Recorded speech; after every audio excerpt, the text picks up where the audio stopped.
Right, you're doing what again? You're crazy, right? So how did this trip come to be? Way back when I was doing my early jet ski trips on the Missouri River and finished that, and then went and set out to do some of the Mississippi River. That's when I stumbled on the Great Loop and decided, whew, set my sights on something else besides the Mississippi. So now that I've done the Great Loop, I've always kind of wanted to go back and do the entire stretch of the Mississippi. And so I had that in my sights. I started researching that. And last year, around summertime, I just started putting it out there. Yeah, I think I'm going to go run the Mississippi. That's a 2,000-mile jaunt, a couple of weeks, maybe 2.5 weeks, in its own right, a nice trip. And then I went down to Baton Rouge and visited my sister. And in the back of my head, I was already thinking, man, I'd like to run the rivers. Because when I did the loop, more of the rivers besides just the Mississippi.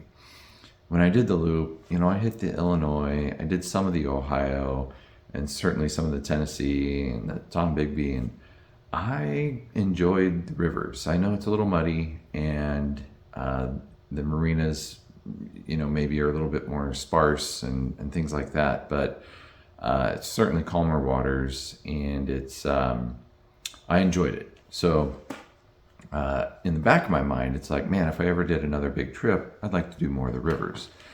So anyway, fast forward to basically October of last year, and down in Baton Rouge, and we visited my sister, and she had set up a kind of a private tour of a research facility that is amazing. It's flat out amazing. The technology that they have with, I think, 24 projectors or more that project images down on the floor.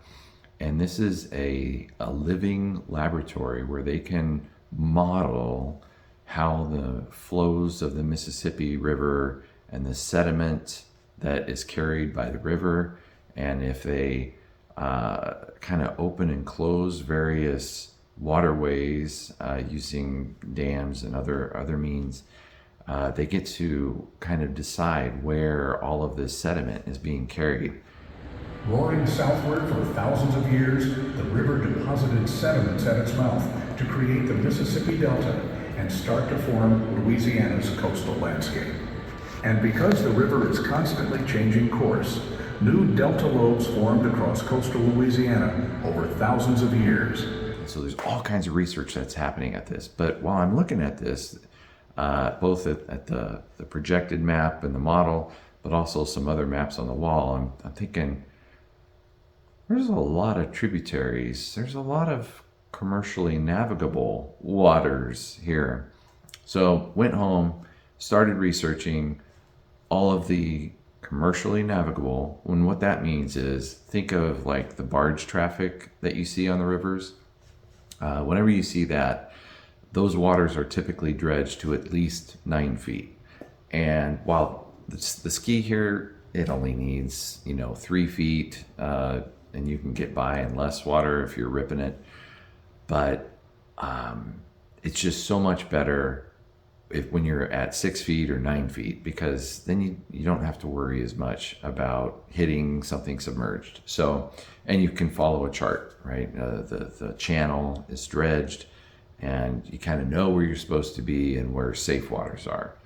And when you're doing a months long trip, that level of safety is wonderful. A little day trip here and risking things a little bit, going slower, different kind of trip.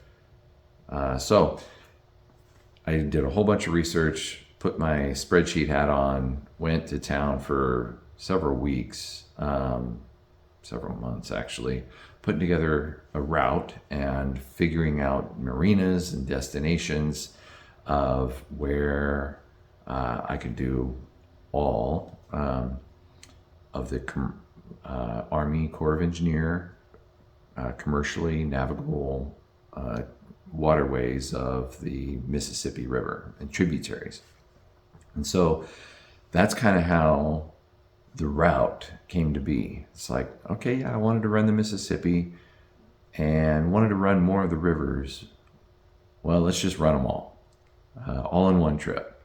And because I'm starting in Omaha and I want to finish in Omaha, that means that in order to go explore every finger, it's a there and back. You have to go up it and back, and then kind of keep going down, go to the next one. So a lot of this trip is going to be up and back, and then keep going down the Mississippi and then up and back.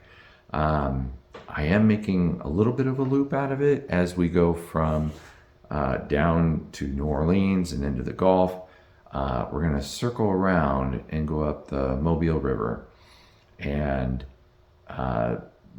then on up the Tenn-Tom and the Tombigbee Waterway and up to the Tennessee River. So that'll be one section where it's not a there and back. But by and large, the rest of it is there and backs. And that's what makes it a 13,000 mile long journey. So that's how it came to be.